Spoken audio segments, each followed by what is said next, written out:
Hey, hey, hey, you're now tuned in to Underdog Talk. I'm your host, Eric Jones Jr., the underdog with the heroic heart, and I have conversations with successful underdogs. And today I have Miss Sherie Scott. How are you doing Hey today? everybody, I'm good. How you doing? I'm doing good. Like your shirt. Thank you. You brand ready. I am brand ready. See, I was brand ready for the other one, but I wore my other shirt the other day, so I just came with a different shirt. I'm repping somebody else's. I can't remember the guy. I met him at church, and he had this. He was a visiting pastor, so I bought it just to support him.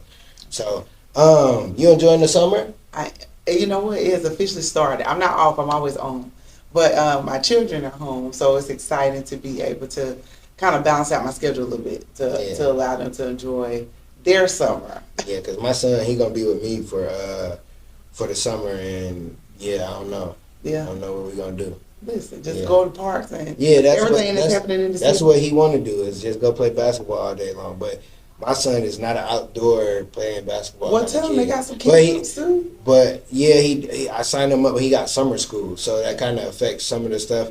I signed him up for a basketball league. It was supposed to start tomorrow, but it's gonna start in July. So I got to figure out what we're gonna do for this little month. But we've been training. He don't really like me. You that coach. No, it ain't even that. It's just I don't think he understands the importance of conditioning, all the other stuff besides just scoring the ball. Yeah, you got to do pre-work. Yeah. Well, that's how it is. My son and my husband, they had football training, I guess, yesterday, and so they're walking into that season because he's entering football. This is a new sport for him, so I can imagine. He is 8. Oh, my son, he did flag in about 3 weeks, and he want to do it. We good. Okay. Well, we'll see where it goes. Yeah. That's what I'm like. Because a lot of kids is different. I think he light skinned. What they got to do with anything? Nothing. But yeah. What you trying to say? We don't like the. No, that's just not his. I knew he wouldn't because he's literally a little me, and it's like. Well, he tried it. He tried it, yeah. He's like, I want to play tackle. No, let's try flag and see if he like that. Because it's the stuff that you got to do. Yes, I agree with that. Because it's meant. Because I went to practices. They said it was 80% mental, 20% physical, which it is. Because if you don't know your routes, if you don't know how to turn and do all this different stuff, so it's a lot on the kid. But they got a lot of great football programs here, and I give them that. Football is different than basketball. Yeah. Like I enjoyed it. Yeah, definitely. No, you're right. There's lots of opportunities. That's why we truly love Indianapolis. So excited to dig into You love Indianapolis. I wouldn't say we. I don't know. It's a love, really. I don't say who we. You. That's my family. I like it. It's cool. I think I have different opinions on things here in Indianapolis, but yeah, for the most part, it's cool. I ain't gonna say that. It helped me become an adult, and if I didn't move here, I don't know if I would have had my son. So that's how I look at it. That's right. Blessings come out of every situation, always. Yep, they sure do. It's either a lesson or I'm telling you, I agree with that. So you're in education. You've been in education your whole long time. Yeah. Was that something that you wanted to do as a child? Actually, it was. So I was. Okay, all the women wanted to be teachers. You know what? I did, teacher or nurse. I did. Those were my areas of love. And so teacher really hit me when I used to set up my dolls and play school with my sisters. And then I met my first principal, who was phenomenal. I mean, she dressed up every day, and I was like, she's so pretty. And the way she just commanded the room, and I was like, I want to be like her. And so all of my family had that same principal in my elementary school growing up. So it was nice because she knew my family. Mm-hmm. And but that's why representation matters. She really influenced me, and that's why I wanted to be not only just a teacher, but also to see a principal. And got in my role, in my journey. So the last person I asked, she said she wanted to be a teacher when she was little. Me, on the other hand, not a piece of teaching was in my plans. Mm-hmm. That's crazy, though. Like, I was telling her the same thing. Like, a lot of teachers, they wanted to be teachers when they were younger. And it's crazy when you see kids play teacher. It's like, and then they act like you. Like, my kids would say stuff, and I'd be like, oh, I wonder what they say when they go home. Because, as a teacher, you don't say, well, some teachers probably do, but I don't say nothing crazy. I say close to borderline, but you gotta be you gotta show kids you're a little off. Oh yeah. Yeah, you gotta show kids that you ain't got it all. But that's a little edge to you. That's right. That's right. Because if you don't, they'll walk all over you. These kids, listen, Facts. second and third graders, especially second graders, y'all, Lord. Listen, I had a moment yesterday. I attended Pike High School graduation, and that was my last class that I taught 5th grade. That was actually my last class I taught teaching until I transitioned to administration. And that's the memory lane we went down yesterday. And it was so funny because they remember so much stuff that I didn't even know I said. But we laughed because I told them, I was like, now look how you turned out. Yeah. You know, but no, I was always straightforward with them. Yeah. I just had my son. And having them and my students are always like my children. They know I call them my children. And so being my forever student, it was just special to see them transition into life. So honestly, that's like full circle of why too, is when you see them grow up and you don't realize what they will become because they're sitting in your classroom as a 5th grader. And I tell them, like, y'all whole adults now. Like, y'all, you know, we're shifting the conversations to, like, life. And, you know, I have a few students that have kids now, so now parenthood and just being proud of them about, you know, careers and college and all those things. And so it's really been a joy. It is. More came out of the experience than what I expected back then when I played with my dogs. yeah, definitely. It is, like, good to see kids and good to see them like doing good stuff, or even seeing them, even if you haven't seen the kid in a while. So like I would go to the detention center and speak, and it's been a long time since I've done that, and this kid still to this day see me and be like, what up, man, how you doing? Hold on, who are you? Because you never know how kids are. And I'm like, oh, okay, oh yeah. I don't remember them per se, but I remember being there. And it's like good when kids can remember something you said or something you did that they still can remember years later. Because I know my kids, they will repeat, what would I say? I would say, what the bazoozles? And because they're kindergartners, and they always would be one kid that always would, like, he would just say it, and I'm like, he probably go home and his parents. They say it, oh yeah.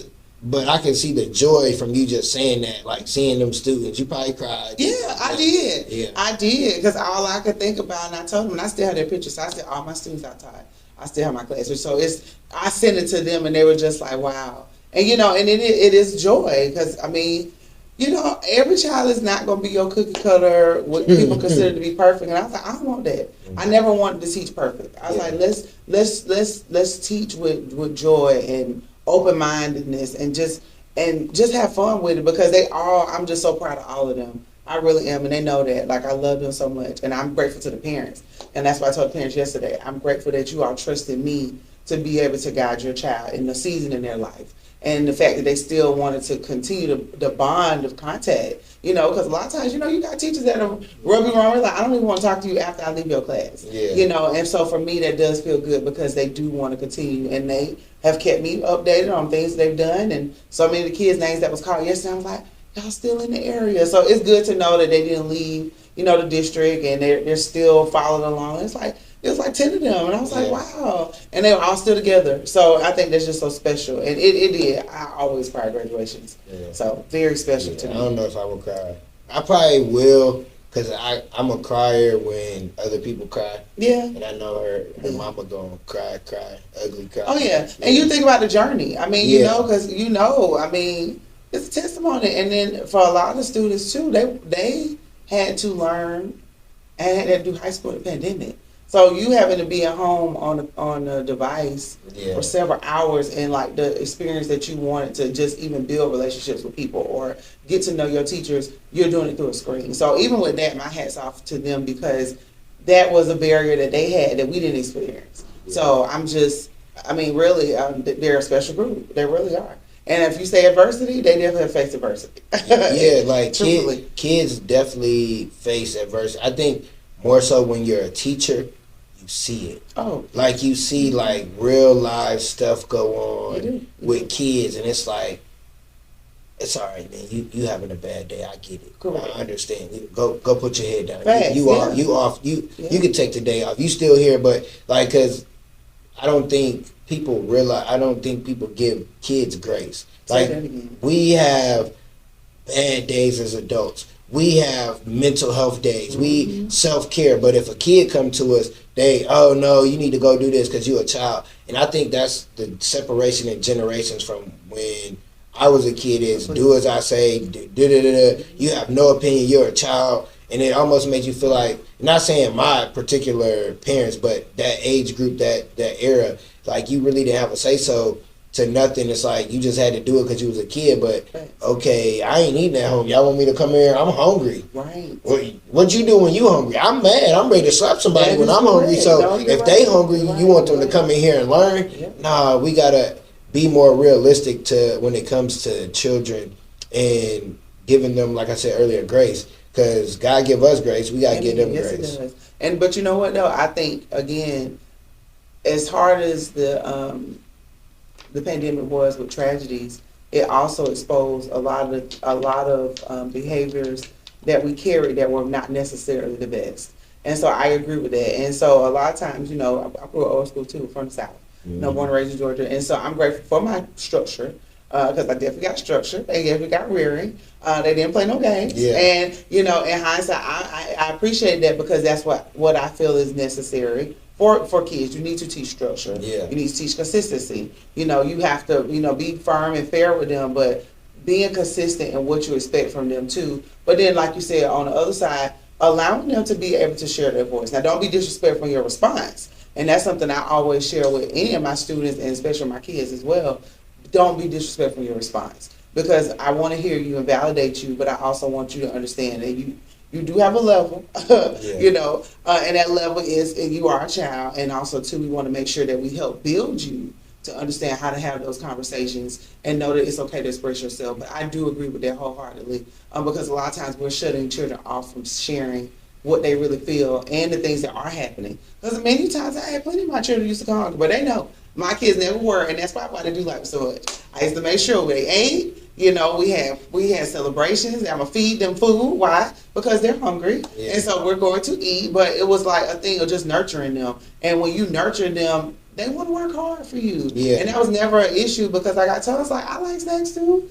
We gotta eat. Yeah. You know, you tired. I'm tired too. So they knew. I used to always sit in my room. Like I actually had like a cute couch. I could sit up like this. But I had a rug, had couches, so they know if you did need to take your rest, nobody questioned it. Why? Because you recognized your classmate was tired. And then when they got up, it was time to work. So, but that didn't require a like embarrassment or belittling the child because at the end of the day, you don't know where they came from or what they're going to go to home to when they leave you. So I always prayed over them and asked God to cover them in their space and thank them for for coming. And they showed up. They just showed up every day. Yeah. They did. Yeah, they did. I think with what you just said, adults got to realize you can't disrespect kids. No. Because I'm the same way with my kids. You can talk but don't be disrespectful. But sometimes adults are disrespectful because they look lesser at a kid. Oh yeah. And it's like you can't do that because these kids will make you want to fight them. Well, many of them will go there. Oh yeah. I mean, but again, behavior is communication. They you have to teach children and train them how to respond. But for many, if your response is to lash out, they are going to do that. Yeah. But also they're not thinking of you in that moment as an adult. They're thinking of you. They're going to put that wall up on you already. Yeah. They're looking at you as you are disrespecting me. You're violating my space. And so, therefore, that's why you get the quick response, or you may get the attitudes and, you know, disrespectful words and all those things. They do that. I mean, but honestly, the adults have to be transparent as well. Mm-hmm. You know, because sometimes when you're talking to your friend or your mate or whatever the case may be, some of those words pop off and be disrespectful too. So we have to just realize that children are always watching us, and so we have to teach them the way we want to be treated because ultimately we're the ones that's supposed to guide them to become who we are. It's because when we sit down and we retire, you know, they're supposed to be the ones to take the torch. If they don't see a model, then they can't. They're only mirroring what they see. Yeah. So you've been in education for a while, and you went from the South where there's more melanin down there, so there's going to be more melanin in the schools. Mm-hmm. You come up here to Indiana. Yeah. Yeah. It ain't too many. It's a small portion. It's a small portion. So, what is your take on the importance of a black person in schools? Because I feel like I worked in a school and they just let me go, and I feel like because I'm me in a certain, and I'm just me. Like I'm not coming in uh, to follow how you want me to look, but I'm coming in to follow what you need me to do, as in get these kids the results they need. But I feel like maybe I talk a certain way, or I look a certain way, or I joke, just be a certain way. But what do you think the importance of um, black teachers in the schools? Yeah.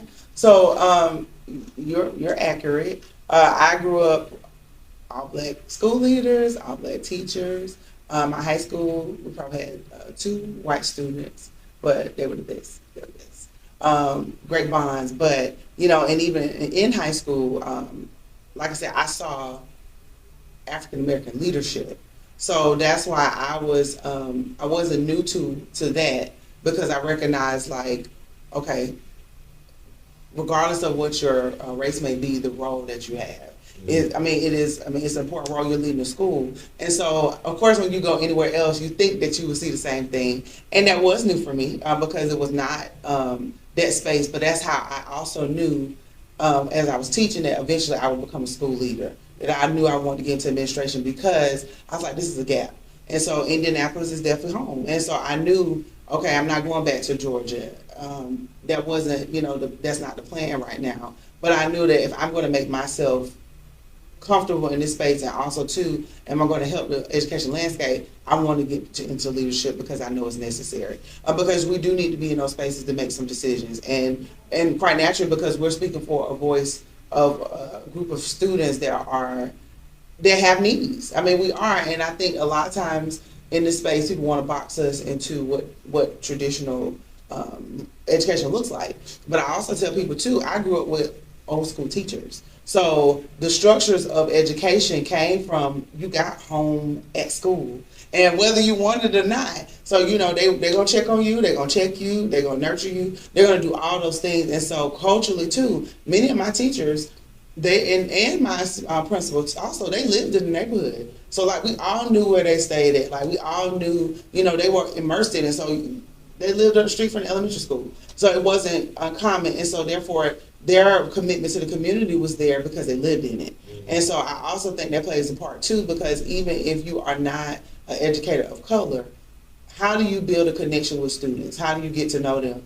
Do you spend time at their schools? For many, do you take an opportunity to attend their churches, or sports events and those things? But the presence of African American educators is critical to me. And I think people don't realize, when you do have African American educators in the space, it's not just for our children. It supports everybody. Yep. It does, because that's just the nature of our culture. Our culture, we support everybody. Yep. We do. I mean, we will put our focus last, to make sure everybody else is good. And I think right now we're dealing with this in education, that it is basically recognized that the shortage is high of African American educators, because we're tired and burned out. And so I can say that transparently, because I know what it felt like. I mean, I think a lot of times too, when you work so hard to do so well, you seek not to say seek to please, but because ultimately those who will make the difference, that it will impact,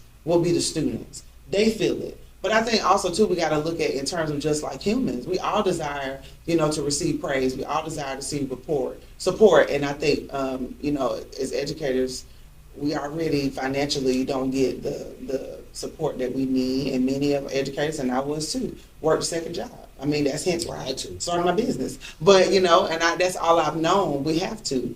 And we shouldn't have to do that to supplement income. Because the primary job that we have is we're molding the world. Yeah. And we're molding the world in 8 hours a day. And then it's like, okay, I'm giving to 25 plus kids. And then if you have a family, you're going home and you have to pour yourself into another group of people, that you live with every day. And so if you have to work a second job, somebody's not getting all of you. And, I think that's one of the prayers that I have for where we are right now in education, because I do want people to recognize the value that we have, which, as you can see all over news and media and and all these webinars and everything else about wanting to recruit, educators and educators of color. And I think the thing is, people don't want to have a transparent conversations. We were already there. Yeah. How did you treat us while we were there? And did you support us the way we should? Because we should not be the bouncer. We should not be, of course you're educated to teach knowledge and give curriculum. But some people, no, seriously, and it's like that. I had my fair share. Listen, I understand, because especially being a black man, like in a school, because it's not too many. Mm-hmm. It's like, you send them kids to them. Yeah, and that's cool. But send the kids when they do good too. That's right. Don't just send them when they do bad. Send them when they do good. That's right. Because I learned, because I used to be rah rah, like rah rah rah. You kind of get that, and then I just have a comment. I break it down to the simplest. Student come to me, what you crying for? I don't like being yelled at. Okay, so why were you getting yelled at?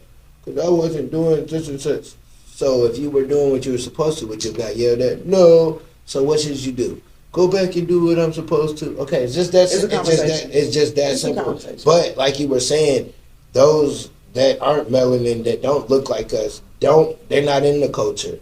Or if you're in the culture to try to be cool, but not learn the culture to actually be able to communicate, to be able to understand. Because if you come from the other side of the tracks and you teaching kids that's from the hood, they can't relate to that. Mm-hmm. You can't relate to them. Their struggles is different than yours. Even if you're from not even maybe the hood, but maybe you live down the street, your struggle's a little different. You might not even understand, because there's kids that go through stuff. I ain't never have to go through that. Oh yeah. But then it's like, when you don't connect yourself, how can you expect them to connect? Because kids, they want to trust you. They want to know that you care. They do. If you don't show that you care and you just there just because it's a job, they're not gonna mess with you. But what you said about the pay, I don't understand it.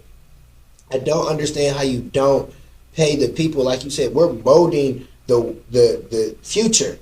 Every day we dealing with your bad kids, your smart mouth kids. We dealing with your problems. We dealing with your smart mouth because you want to come in and be this way. We gotta not making enough. Then gotta get a second job. Then if you got your own kids, you might forget about they education because you tired of school. You don't want to do nothing when you get home. Like literally every day, I was mentally drained. I needed a nap. Yeah. It didn't have to be like a long 30 minutes to an hour. I needed a nap because I was mentally drained. It's like I don't want to look at this computer, but I need to for my own business. Mm-hmm. But the school didn't drain, or the kids, they want today. Yeah. And people don't realize what teachers go through. It ain't just then you gotta do curriculum, go to boring PDs, and deal with all this other stuff. People, and we get the bare minimum pay. Oh yeah, there's layers and layers of this work. That's what I always tell people. But people always ask, like, how can I help?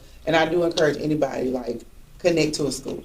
Mm-hmm. Go be involved, go volunteer, do something that outside of your day to day, because you have to be able to put yourself in the shoes of those who do it daily. Mm-hmm. And then you also too, I think that also brings awareness as to why people are leaving the profession, because they are. And like you said, it takes a lot. It really does. And like I said, I taught for 15 years and I love the work. I would tell anybody, hands down, the joy I have in the classroom, I light up. I really do, because it is my time to be extremely creative. It's my time to bring energy to the children. And it's a stage. Like, you give your best performance for them. And you never lower the level of expectation. And I do think that is something that is happening right now. Because, again, even if you're not, your lean may not be, you may not be, you didn't walk into the space as in, your first choice of profession was education. You have to recognize, like, those pieces are important in order to do this work well. And you definitely have to make sure that you understand that you got to have yourself regulated too. Mm-hmm. Before you give yourself to students, because all of those things, like you said, your emotions will come out. You being tired comes out. You thinking about your own household, like what you got to do with your kids, especially if they're involved in activities. Oh, that's another lean that we're really involved into now. So shifting multiple hats. And just trying to do it right. And I think the hard part is like people know the answers, but they're not making the answers become a reality. Yeah. And I think that's sad, because we would have way more people still in the work. Yes, People if just you recognize. pay, if the pay was worth it, Oh, yeah. is you paying us just barely to make it, and then we going through all this. No, and then Yeah. then if teachers got ideas or Oh, yeah. no, we should do it. This is how the curriculum, because especially if you're a charter school and you pay by somebody, you gotta do it this way. But I think there needs to be different roles. Like everybody don't need to be necessarily a teacher.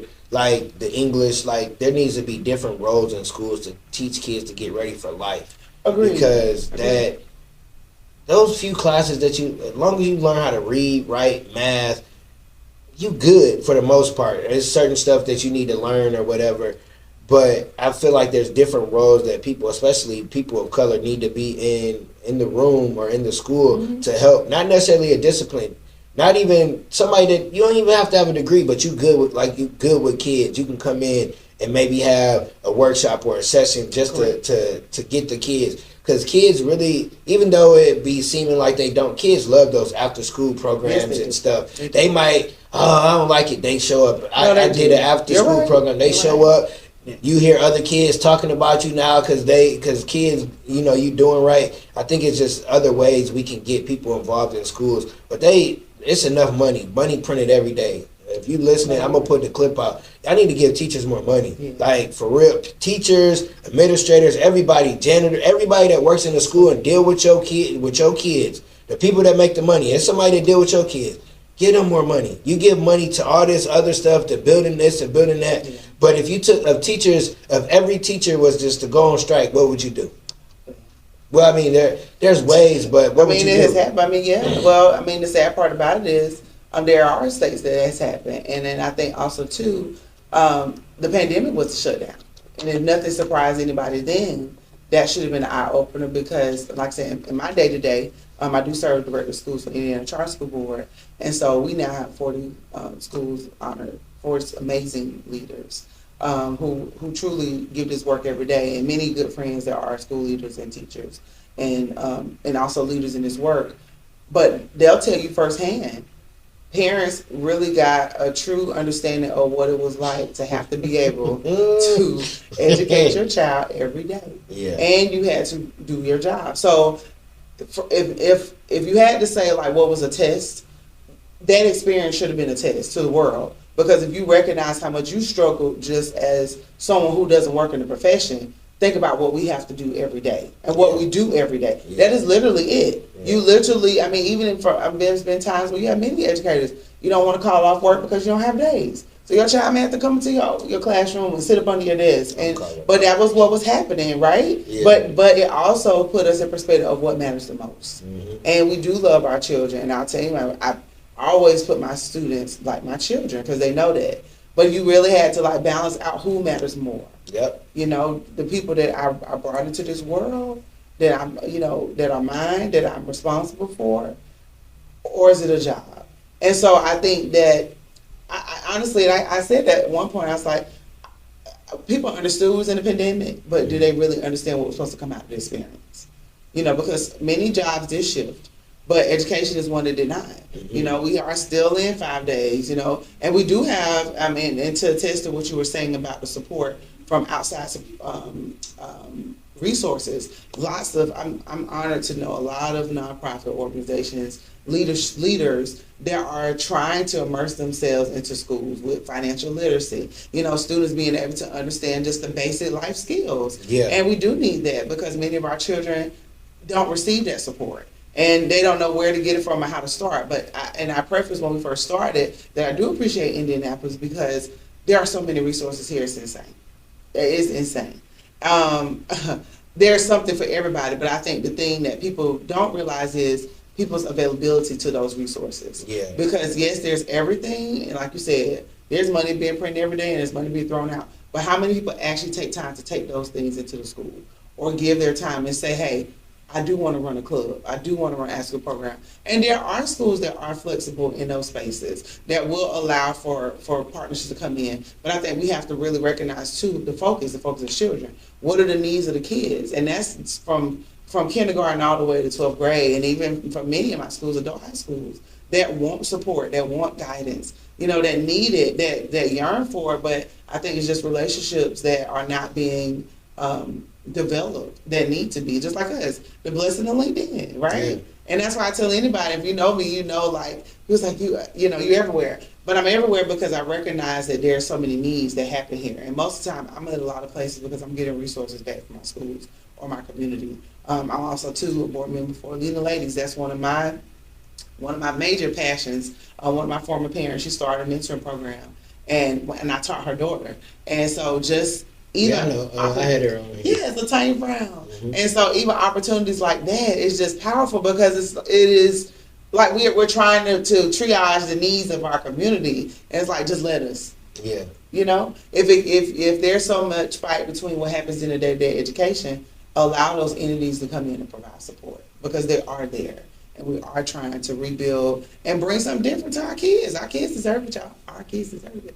Yes. We got to be willing to want to do it. Yeah, and like you said, there's got to be, like, there's different programs, and schools are hesitant to do it or whatever. You just got to figure out that way of getting in there. Because I remember my mom putting me in different stuff in school, and I'm like, why in the world is what was it? Focus on the future. It was. I'm like, man, why is? And this the crazy thing. Everything she put me in, I do. Yep. Mentor program, yep. Entrepreneur, all that different stuff, because I got to see something different. Because the world we live in now, nobody really want to go to a job. You don't really got to. You can go on YouTube University and sign up now, and you can learn something, and you could be making money depending on what it is. This is true. So it's like education is important, but we got to teach self-education, because kids think, oh, I graduated, I don't got to learn. No, you dumb if you think you don't got to learn, because you got to learn every day. We are two different ages. Every day we learn something different. Yes, we learn something new, because if you don't learn, if you don't keep educating yourself, you're going to be stuck. So it's like, that's right.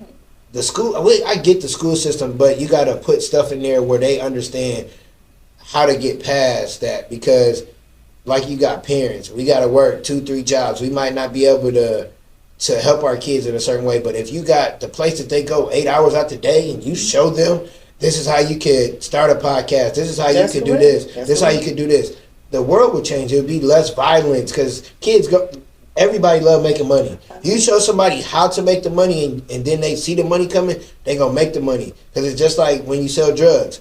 You put a kid out there, hey, here, you go sell that, you gonna get this. Oh, okay, I can make this amount of money. You do the same thing in a positive way, that's gonna happen. You do the same. That's right. You'll even better results. Yeah, even better. Wholeheartedly. I do. I agree with that wholeheartedly, and I pray on this daily. I really do, that the world will continue to shift and see something different. Because again, our kids, and you know this all too well, like you said, just the opportunity of them with social media to the positive. Yeah. But their exposure to things so early, and they're so smart, and they can pick up multiple talents and do so much stuff, and they really do. A lot of them have many advantages that we didn't have. Yeah. Their age, and I'm like, I wish somebody did tell me I could start an LLC. The sophisticated diva would have been out there a long time ago. But when we were younger, though, people had businesses, but they didn't have the paperwork. Correct. They didn't have, like, we was unofficial. Yes,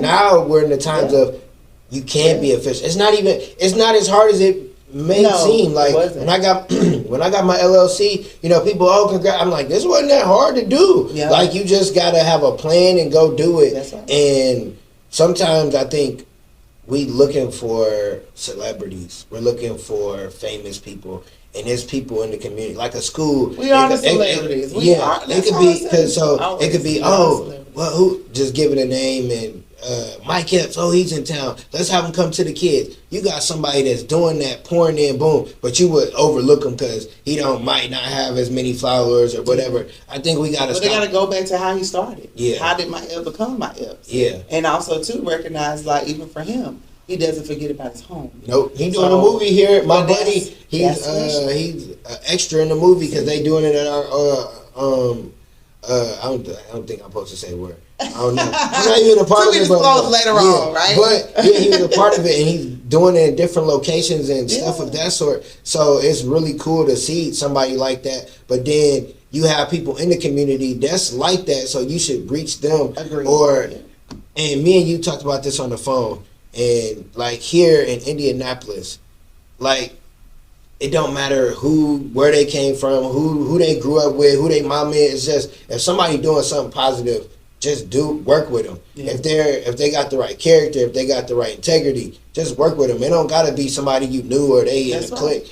Just work with them people because that can change the world. Because that's how we teaching our kids. If you don't really look at it, oh, I don't mess with them because my homie don't mess with them, and then they act that way. It's like, that ain't your homie, ain't got nothing to do with me. Can your homie help me get some money? Oh, okay. Well, I'm sorry y'all not cool, but I'm about to hang with them. And so you missing out on a good person. Just think about it. Just us. I'm just so grateful. Like even connecting with you through, like you said, through LinkedIn and actually taking the time to reach out to somebody. But you don't realize people too miss out on so many blessings when you don't take a leap of faith sometimes. Yep. And I never say, I always say that nothing is done by chance. Yep. Like everything always happens the way it's supposed to. And I love alignment. And it really, for me, connected more during the pandemic because like even for my business, a lot of amazing entrepreneurs I met out of the pandemic. Several Facebook groups. Because what do you have to do? You had time to build yourself or figure out what your new hobby is because you were at home and you were not necessarily bored, but it was like, I can't go outside. But technically, it was time for you to think and process what should your next step be. And many of those organizations and many of those businesses were amazing. And I tell anybody today, many of the people who support my business are people I did not know. And I'm grateful. That's where you get your most support from. Yeah. It's not always from nobody. That We've never met each other, but when you listen, you be like, dang, they've been knowing each other for a minute. Nope, we had one conversation on the phone. And like you just said, you got to be able to, like I just lost my thought. I don't know why. What'd you come back? But just, be okay with building connections with people. Building connections. I know what it was. It was God wanted us to sit down. Yes, he did. Like we were doing all this different stuff, and He just wanted us to sit down. You can't go nowhere because if you think about it, more entrepreneurs, more people were business owners was built during the pandemic because you didn't have nothing else to do, or like I got. But you had time to think. Yeah, that was what your season was. Yeah. It was time for you to slow down and think. Are you doing is your day-to-day purposeful? Yeah. Are you walking to somebody else's vision? Or should you walk to your own vision? Yep. I do. And I think it also pushed out a lot of release of frustrations because people were frustrated with their day-to-day on somebody else's job. Yeah. And I loved it for myself personally. I love pandemic. I made a lot of money. I was able to do things. Yeah. I didn't because I had just got divorced right before. But it was a transition. It was a new season for And then I was by myself. I'm like, okay, I like to talk to people. Like my son, we had to figure that out of him coming over. But yeah, it was like by myself, and that's when I found who I wanted to be and what I was supposed to be. But one thing with the pandemic though, some kids, it hurt them.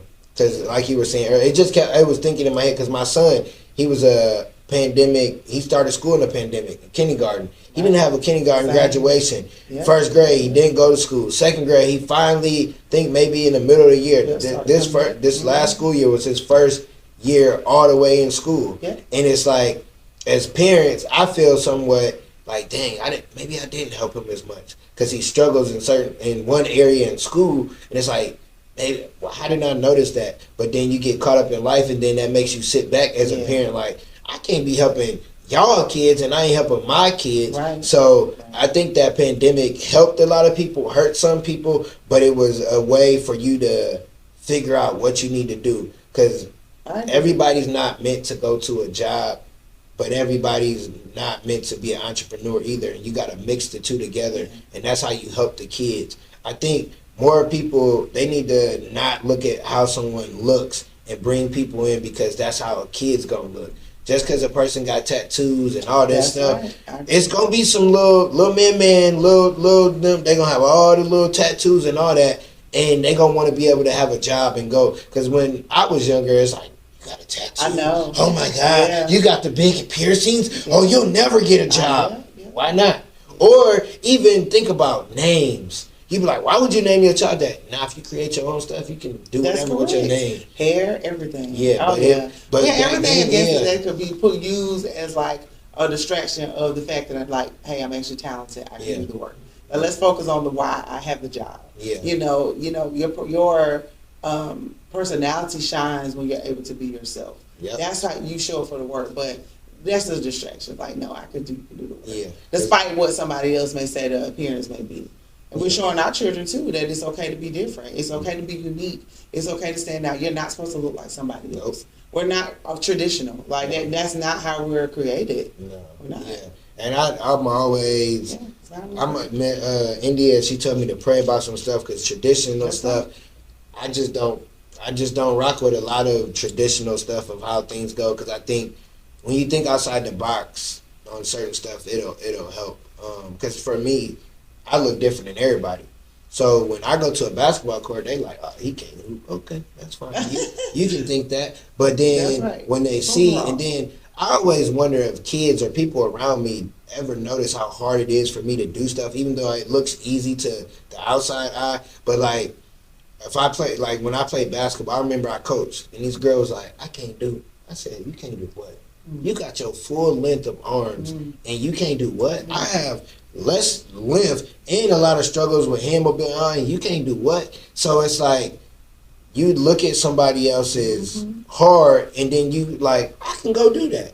Because everybody looks at the bright lights. They look at, look at Steph Curry. He can make all these shots. Look at LeBron. He's LeBron from the projects. He was raised by a single mother. So you can't look at, you can't look at my journey as like, or you could be like, dang, he going through something. So my little, what I thought I was going through ain't something. That's or the same thing with you. Like somebody losing their parent. I ain't never lost it. Well, I lost my dad, my biological dad when I was 4. I didn't know him. But if I lost my mom, I would have to go to somebody that has had that. Sometimes people, you'll deal with something, you going through a divorce, not you, but somebody going through a divorce, and they talking to single people. Yeah. Or your marriage messed up. What? No, you go talk to the right people, and don't look at somebody because don't not go to somebody because they look a certain way. Because homeless people can give you some advice that you never know. Because they could be like, hey, I did this, and I shouldn't have done this, and you don't do that, and you won't end up there. So it shouldn't look. Don't go off appearance, go off people's heart. It don't matter black, white, Asian, wherever they are, because the person's heart is going to tell you more than anything. It's just like if you look at a person and they going through life and they may be doing drugs, selling drugs, whatever, but they praying to God, they telling him his heart. God ain't looking at them, well, you sold that 10 pack of weed, 10 diamond weed today, I'm not going to mess with you. No, he going to be like, okay, I understand your heart, so I'm going to help you. And that's the same thing with people. Stop looking at people on the outside. Look at people on the inside. Because everybody on the outside, everything that's beautiful ain't beautiful. Sometimes it's ugly. Amen. Well, I'll tell you, that's so funny you say that, because that's actually, the heart is one of Pearl Heart, that is one of the symbols in my business, because I'm rooted in that. Rooted in love and also caring about the heart of others.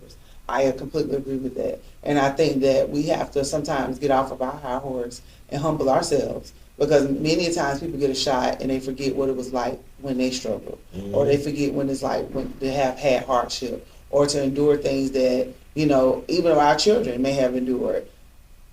Humble yourself. Like, we got to go back to the things that matter the most. And again, I do think we are in a season of things are coming back full circle. The things that matter the most and the things that work well are what's coming back to the fold.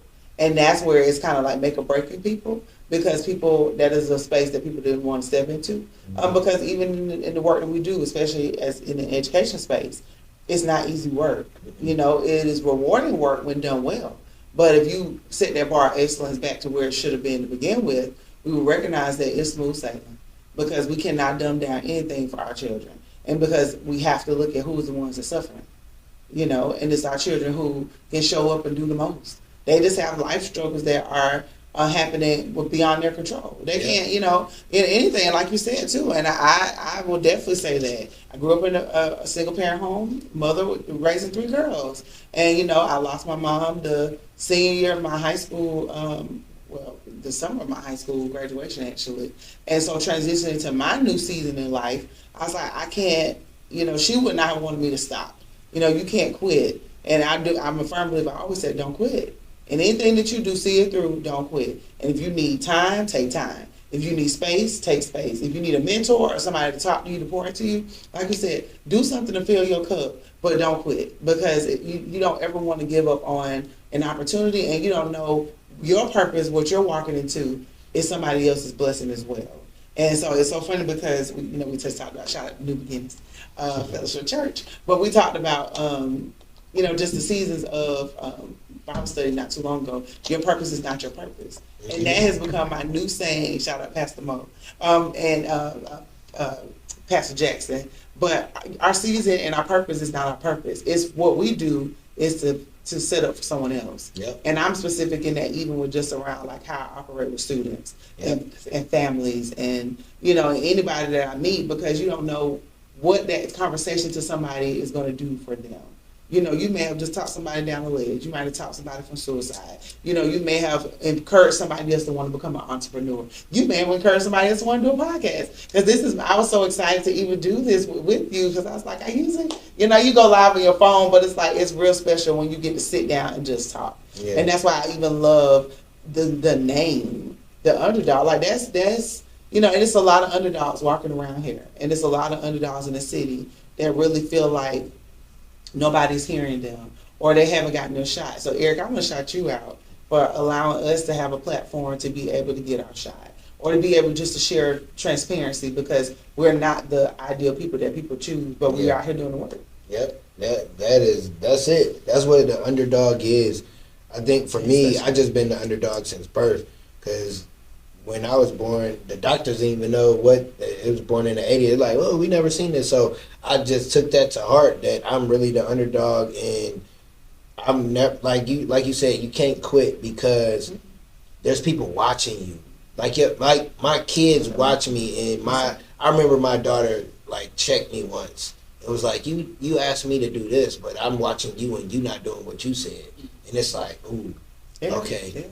I gotta do this because like you said, your purpose ain't like I wasn't born this way for me. You think I want to be born and have all these surgeries and all? It's for the future. It's for my kids and its kids in the world to see somebody going through something and they can get through it by having perseverance and having heart and putting God in their life. So it's always like, that's one of the reasons you can't give up, because when you understand, especially if you're doing something to leave an impact, you understand it's not about you. It's if it's about you, then you're in the wrong field. That's right. Like, it don't even matter. It really, nothing that you really do is for you per se. Like, it's certain desires. It's for something else or someone. It's for somebody else. Oh yeah, because by the time you finish doing all that, you tired. And as I'm thinking about all kind of like, it's not even for you. So it's like, when you do something for somebody, don't bring it back up. That's right. Just let them go. Just let it. You did it because you supposed to. You did it because you loved them. You did it because you love to help somebody else out. Like, this is I don't know. We went all over, and then we was on education. Then we kind of got a little life going. I usually ask 3 tips. I'm trying to think what area I want you to get these tips in. Mm-hmm. For educators, people in education, what are 3 tips that they can do to make their school year better when the school year comes up? Oh, sure. Build relationships. The value of a bond is everlasting, and it will set you up for success. It really will. So I definitely say take the time to build relationships, and that is for teachers and for administrators, any staff member. Build relationships and get to know the person for the person, despite what you may have heard, whatever their background may be. I think it's always important to never stop learning. Be a lifelong learner. Always continue to pour more into yourself, whether that be get more certifications, go to professional development that fills your bucket, because you don't know what your season might be. And I tell anybody, I always woke up saying that I was going to be a teacher for 30 years, and God said something different. So I follow His plan, and His plan is way better than what I could have ever came up with, because I would still be in the 4 walls, and that had its place during that time. And if I didn't carry out His will, I couldn't be able to impact as many people as I have now. And still love the word. So definitely, like I said, continue to expand and grow and build yourself. And I think the last one too is just the love for the word. Like, we got to get back to the heart of loving what we do. And education is a space where that can happen. And I think it's sad because people have to be careful on how they show up. Because if you bring your frustrations about things that you can't control onto children, they take on your energy. And so if they see that you don't seem excited about the work, then they feel like, okay, why do you even want me here? You know, and we got to be careful with that because, as you said, they are watching us. And so we have to remember that if we want to be the change that we desire for communities and for the world, we have to do things differently. And I think that is going to be the deal breaker for where we are in education right now. I love those. I love those 3 tips. Let everyone know. Well, before I always give people their flowers, I appreciate everything that you do. You're a dope individual. Keep doing what you've been doing, especially with the school system, because working in the school system and seeing people that are in administration or higher ranking, they don't necessarily care. And I can tell that you care just from our conversation and just watching your expression, talking about kids. So I'm glad that you do care, because there's people in power that don't care and they just think it as a job and just go through the motions and don't care about where the kids are going to be after they leave the school. So thank you for that. Tell people how they can reach you. Sure. So I am on Facebook and Instagram. Well, Facebook under my name, Sherie Scott, but also on Facebook under my business, The Sophisticated Diva. And also I am on LinkedIn, Sherie Scott. And on Instagram, I am Noble Heart 1913. And I'm also The Sophisticated Diva. So always available. And then my website, thesophisticateddiva.myshopify.com. So that's how you can catch me. Question: 1913. Which I am a Delta. I am a member. I'm glad I didn't say what I was thinking, because I was thinking the other one. Yes, I'm a member of Delta Sigma Theta Sorority Incorporated. Shout out to my home chapter, Delta Rum chapter, Albany State University, Albany, Georgia, and the Indianapolis Alumni chapter. So honored to serve you too. My sister's an AKA. Come on now. Love to my D9 sister. Yeah. But no, I knew when you said that what that was. I couldn't remember which one was 1913, but that's dope. We need a quote. And then like a little closing word, like sure. Little, I don't know, whatever you feel comes to your heart. But I need a quote. It could be your quote. It could be a quote from somebody else. Whatever. Yeah. Well, I'll tell you, it is truly what's on my LinkedIn page, and is one that I follow daily. Nelson Mandela: education is the most powerful weapon which you can use to change the world. That is my staple every day. And my goal is always to remember that the work that I do is a weapon and it is powerful. And so that is how you can knock down negativity. That's how you can knock down naysayers, those who don't believe in our kids, that don't think things are possible. If you continue to gain knowledge and read and learn, which is what society does not want from us, you're a game changer. So you can change the world. That is my quote. And on that note, keep being great. Have a great day. Yes. Y'all take care. I'm the underdog with the heroic heart. I'm Eric Jones Jr. I have to keep pushing for my kids. If I give up, what's that leave them with? Nothing. I have to understand that it's bigger than me. That it's not about me when I wake up and go to work. It's not about me when I read and educate myself. It's not about me when I'm practicing my speeches. It's not about me. It's about my family.